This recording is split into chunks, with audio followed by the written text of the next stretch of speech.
So let's take a look at doing the full prostration first, and then we will do the half prostration after that to illustrate an alternative method.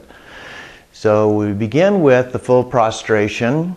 On a hard floor such as this, it's good to have a blanket or some kind of padding available to you as a part of that.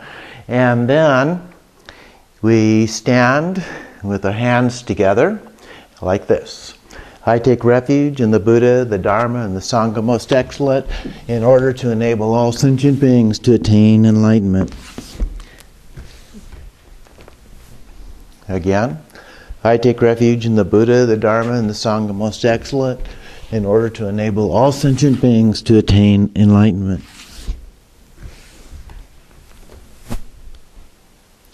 And then the short version in which we just have our knees, hands, and forehead touch the ground. I take refuge in the Buddha, the Dharma, and the Sangha most excellent in order to enable all sentient beings to attain enlightenment. I take refuge in the Buddha, the Dharma, and the Sangha most excellent in order to enable all sentient beings to attain enlightenment. And as you can see, that shorter version allows us then to move through a little bit more quickly when you're doing it for the number of repetitions. And either is acceptable, although some lamas do prefer that you do the full prostration, which takes a little bit longer to do. Okay, so that's the physical aspect of doing the prostration. And if you're unable to do that physically, then you can just do it while you're seated and do as much of it as you can show in that process. And so you can also imagine doing it if you're not able to do it physically. Either of those will work just fine. Now, the other aspect of doing prostrations is that in addition to doing them when we're doing the refuge vow for the purpose of doing the Nundral, we also typically do it when you first enter a temple. Okay? Now, a temple is not just a physically designated temple, it's any space that has been set up and designed as a temple for the purpose of a teaching. So here we're sitting in a library. There are no Buddha images around here, so it's not set up as a temple. But if we were doing a teaching here, which we sometimes do, and we had a shrine set up and we had Thangka paintings and so forth, it becomes a temple. So when you first enter, then you would do that 3 times. And then, depending on the space, again, you might have to do a short one, the kind with your hands and knees, or you may have to even just kind of bow down and do it while standing up. So whatever the space happens to allow, then you adjust for that. Another time that you do it is when the Lama enters. Typically when you're doing a teaching, everybody arrives, they sit down, you rest in quiet, and wait for the Lama to come. When the Lama comes, everybody stands up with respect for the Lama. You wait for the Lama, who then will also do 3 prostrations. And as soon as they sit down, then everybody else does it. Again, if you've got a large crowd of people, you're sitting in chairs, there may not be space to actually do a real prostration, but you bow down and you take refuge at that time. So those are the main times that you would do this, but you can do it at any time. You go to visit. I've gone to visit a highly respected Lama just in their room, and when I went in, I would do prostrations, and of course they say, no, up. And so, you do what they tell you to do, but that, again, a way of showing respect for them at that time. So that's the main idea as a part of that as you are taking refuge. Now the second part, as I mentioned, that we're doing is to combine the refuge with bodhicitta. And that's very commonly done, although sometimes they're done basically as 2 separate practices. But here we're doing them together and combined at the same time. Bodhicitta is a Sanskrit word, and bodhicitta has different translations, but basically means the mind of enlightenment. Okay? And bodhicitta then has different forms. We've talked about this before when we looked at the path of the Bodhisattva, the meaning of bodhicitta and the way that it is broken down. But just for review purposes, as you recall, bodhicitta has two primary parts, relative and ultimate. Okay? Relative is further subdivided into two other parts, intention and action. So altogether then you might say it has three parts. So we have the bodhicitta of intention, the bodhicitta of action, and ultimate bodhicitta would be the three parts. And so the first part, the relative bodhicitta, first we do the intention, like when we're going to sit and meditate, we set our intention. What is it that we're trying to accomplish in that particular meditative session? Or for our life, whatever kind of an intention that you want to set, that you choose to. With action bodhicitta, then we're referring to things like loving kindness and compassion, those actions that we actually take day to day with respect to other sentient beings, not just human beings, but all sentient beings, whether it's flies or birds or animals or any of those are also sentient beings. And so we take that into consideration. Now, the definition of loving kindness is the wish that all sentient beings have happiness and the causes of happiness. For compassion, it's the wish that sentient beings not have suffering and the causes of suffering. So it's kind of like the front and the back of your hand. We don't want them to have the bad, we do want them to have the good, is a way of looking at it. Or like drawing a line, you don't want them to have what's below the line, you do want them to have what's above the line. So it's really two different ways of saying the same thing in essence. Loving kindness and compassion, and those are key. And the Bodhisattva vow is really focused on these kinds of things, the action bodhicitta, the things that we do to help other sentient beings ultimately become enlightened. But it's not limited to just that. Just random acts of kindness, if you will, could be included in that as well. Now, the other part, the ultimate part, is a little bit more complicated to talk about, but when we talked about the path of the Bodhisattva, and we looked at Buddha nature, and we looked at Prajnaparamita, particularly the form of the Heart Sutra, and when we looked at the Middle Way text of Nagarjuna, all of those things are ways of trying to articulate what this ultimate level is all about. And so we worked with those a little bit and talked about this idea of transcendent wisdom, that it's beyond words, it's beyond concepts, it transcends those kinds of things. But it's the ultimate truth, if you will. Now, also recall that loving kindness and compassion are two of the four immeasurables. And on the path of the Bodhisattva, one of our meditations was specifically about the four immeasurables. And the other two are joy, or sympathetic joy, and that really is the joy that we have that others also will attain enlightenment, or the joy of enlightenment, if you will. And in addition to that, then we have equanimity, equality. Everything is absolutely equal. All sentient beings are at the same level.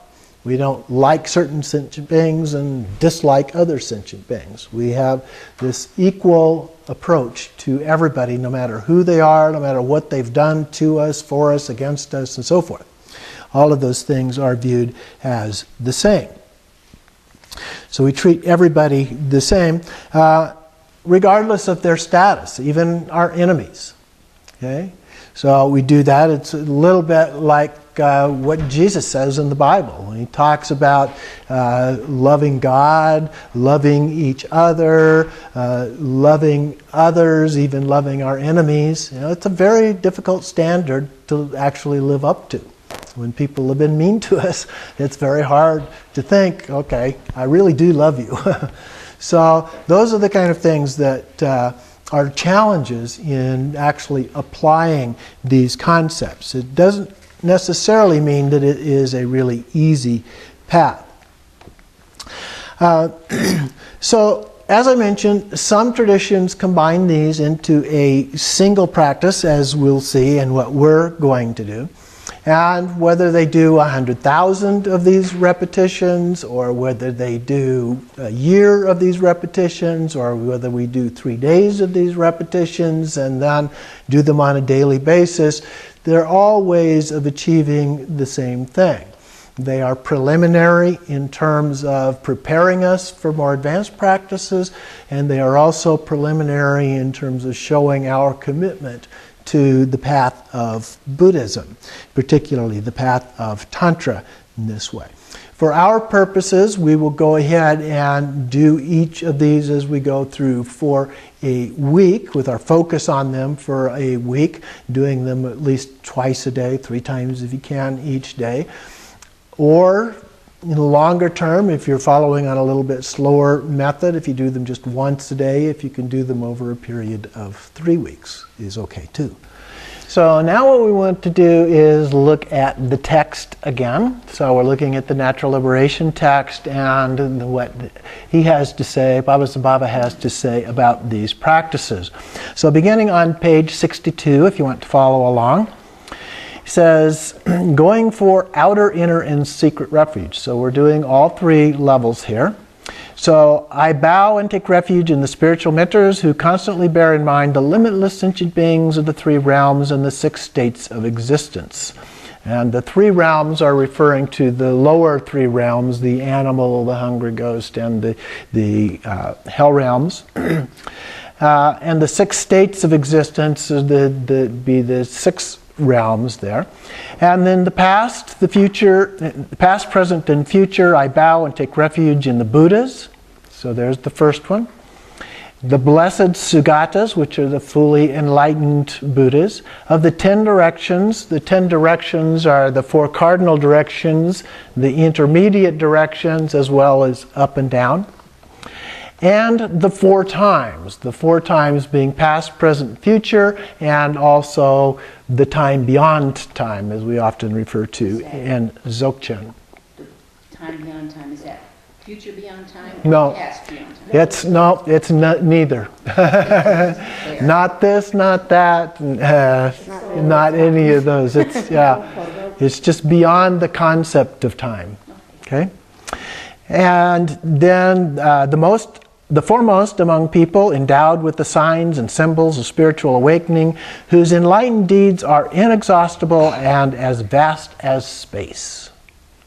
I bow and take refuge in the sublime Dharma. So here's the second part. The Dharma of the ultimate truth, the free of attachment to quietism. Quietism just being, when you get attached to the idea of shamatha, of just focusing on nothing at all. Okay, so it's beyond that. So free of that attachment. The irreversible path of the 3 yanas. The 3 yanas are the path of individual liberation, the path of the Bodhisattva, the path of Tantra. The scriptures, treasures, oral transmissions, and practical instructions.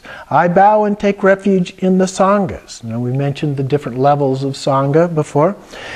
The field of supreme assemblies who dwell on the unmistaken path, the assembly of the Aryas. The Aryas are practitioners who realize unmediated ultimate truth. So highly advanced, highly realized practitioners who are utterly free of the taints of mental afflictions.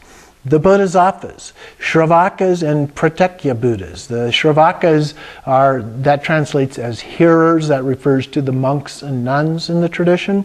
And the Pratyekya Buddhas are the solitary realizers, those are the yogis who will practice out in the forest and caves and so forth, who are the supreme upholders of the victor's revelation. And then it goes on to the inner part. I bow and take refuge in the spiritual mentors. These are the teachers, the lamas, the gurus, who are of the very nature of all the Buddhas of the 3 times, the chiefs of all the secret, unsurpassable mandalas, who with blessings and compassion guide all beings. I bow and take refuge in the chosen deities, the Yidam. whom the Dharmakaya, unborn and free of the extremes of conceptual elaboration, emanates as peaceful and wrathful deities for the sake of the world, bestowing the supreme and common cities. The supreme city is enlightenment itself. The common cities are kind of magical powers, which the Buddha said we shouldn't try to get those. If you get them, you get them. If you don't, you don't. But don't strive to achieve magical powers. And then I bow and take refuge at the assembly of the dakinis. So we had the spiritual mentors, we had the deities, and now the dakinis, the inner refuge, who move in the space of reality itself. Remember, dakini means sky goer or sky dancer. Who move in the space of reality itself with the power of compassion, who bestow supreme bliss from a pure abode, and grant cities to those who maintain their samayas. So oftentimes the dakinis are considered to be teachers of the Dharma or transmitters of the teachings that came from the Buddhas in different ways. Padmasambhava is said to have studied with a number of different dakinis in learning the Dharma. Even though he was born a fully realized being, he went through all of those practices as well. And so then we do the secret one. I take refuge in the originally pure essence, nature, and compassion, in primordial emptiness, free of conceptual elaboration, and I take refuge in the state of non-grasping which transcends the intellect, in the nature of the great vast expanse of homogeneous perfection. I take refuge in the unmediated, non-conceptual, natural clarity, the identity of the 5 primordial embodiments of the nature of spontaneity.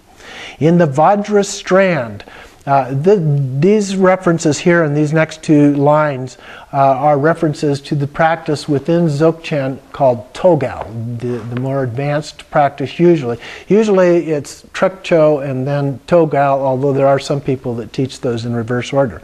The Vajra strand is a vision that comes up as a part of doing those practices. So it's like a strand with little golden beads, a strand of golden beads, if you will.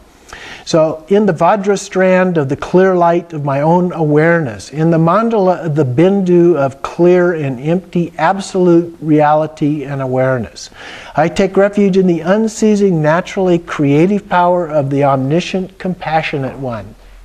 The appearing and liberating, unceasing, playful rays of the creative power of awareness, which from the experience of non-conceptuality dispel the darkness in the minds of beings. So all of this is a reference to those practices within the Toga. During the 3 times without beginning or end. So that is the part on taking refuge at the 3 levels. So we have the outer refuge in the Buddha, Dharma, Sangha, the inner refuge in terms of the Guru, Yidam, and Dakini, and the secret refuge in terms of transcendent wisdom. And so then we go on here to the Bodhisattva and Bodhicitta. So generating the Mahayana spirit of awakening. So they're using spirit of awakening instead of mind of awakening here. Alas, all phenomena are empty and identityless. Pity every sentient being who fails to realize this. So this is the compassion, the great compassion. So that these beings worthy of compassion may attain enlightenment, I shall dedicate my body, speech, and mind to virtue. For the sake of all sentient beings in the 6 states of existence, from now until enlightenment is attained, I shall generate the spirit of supreme enlightenment, not only for myself, but for all beings. Pity all who are without Dharma, who shackle themselves in the immeasurable ocean of suffering, so that these beings worthy of compassion may be brought to joy. I shall generate the spirit of supreme enlightenment. All limitless sentient beings and I are primordially of the nature of the Buddha. So we all have Buddha nature. I shall generate the spirit of supreme enlightenment as a great being to know that we are indeed of the nature of the Buddha. The ocean of the world's cycle of existence is like an illusion, and that's a common phrase that we often use in the advanced practices, completion stage practices and so forth, is that this reality that we view in the world is really not the way that we view it. So when we look at things with, again, pure view, it's like an illusion of, it's not saying that it is an illusion, it's like an illusion. Okay? It's a little bit different. So the ocean of the world's cycle of existence is like an illusion. No composites are permanent. Their nature is empty and identityless. But these children who fail to realize that wander through the 12 links of dependent origination in the cycle of becoming. That was another one of the Buddha's teachings, of the 12 links of dependent origination, showing the links from birth through death and all of the intermediate steps and so forth as a separate part of that. We won't go into that now. So that those stuck in the swamp of name and form may attain Buddhahood, I shall dedicate my body, speech, and mind to virtue. So again, this dedication to virtue, doing virtuous deeds, virtuous practices. And so at this point, then, he actually does the refuge prayer. In the Buddha, the Dharma, and the Supreme Assembly, I take refuge until enlightenment. By the merit of practicing generosity and so forth. Okay, so generosity and so forth is a reference to the 6 paramitas, the 6 perfections. May I accomplish Buddhahood for the benefit of the world. And so again, this part is actually related to bodhicitta. So we repeat that 3 times. Then may I become a spiritual mentor to guide all limitless beings without exception. Intention, bodhicitta intention. And then it goes on to the 4 immeasurables. May all sentient beings be endowed with happiness. May everyone be free of suffering and its causes. May we be endowed with sorrow-free joy. May we dwell in equanimity, free of attachment and hatred. So this is the actual practice, which is based on what we just read through here.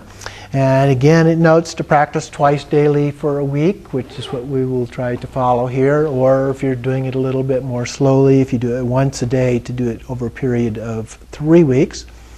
So as before, we begin by setting our intention. I do this practice for the benefit of all sentient beings, or other personal intention that you may have. And then from emptiness, we imagine the refuge tree. So if you recall the description, get a picture of it, I think is very helpful to look at that and memorize that, so you've got a very clear image in your mind of what that is. So you visualize it here. If you don't have it memorized yet, just spend some time looking at the picture, closing your eyes, re-looking at the picture, closing your eyes, until you get it memorized. Now, you don't just stop and keep doing that until you completely have it memorized, but each day do that a few times.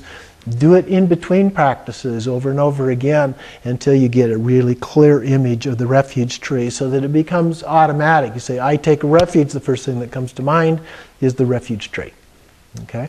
The other thing about the refuge tree that I failed to mention before is that in addition to that, when we're doing the visualization, we visualize that there is a field of all sentient beings out in front and around us. In front, the very front, are the bad guys, our enemies. Okay? And on either side of us is our mother and father. Usually the father's on the right side, the mother on the left side. So all other sentient beings, those we have the ones that are in the refuge tree itself, but all other sentient beings are there. And as we're bowing down and doing this, all of them do it with us. We're all doing it together. Okay? So that's the other piece of the visualization. And then the outer, inner, and secret refuge, we do this with the prostrations in this case, or at least as many as you can, or if you can. If you can't, you can imagine them or do an abbreviated form, and that's fine. I take refuge in the Buddha, the Dharma, and the Sangha most excellent. I take refuge in the Guru, Yidam, and Dakini. I take refuge in the Dharmakaya, Sambhogakaya, and Namanikaya, in order to enable all sentient beings to attain enlightenment. So we're including all 3 levels of the refuge here. And then generating bodhicitta, the four immeasurables. May all mother sentient beings, boundless as the sky, have happiness and the causes of happiness. May they be liberated from suffering and the causes of suffering. May they never be separated from the happiness which is free from sorrow. And may they rest in equanimity, free from attachment and aversion. So, with both of these practices, there's two ways that you can do this. You can focus first on the refuge part and repeat that over and over as many times as you can. Then go on and repeat the bodhicitta, the four measurables, generating bodhicitta, as many times as you can, and then do the concluding prayers.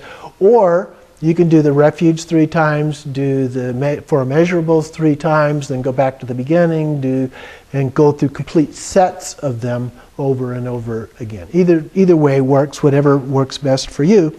And then, of course, at the end, we dedicate the merit once again. So that's a basic practice here for this week.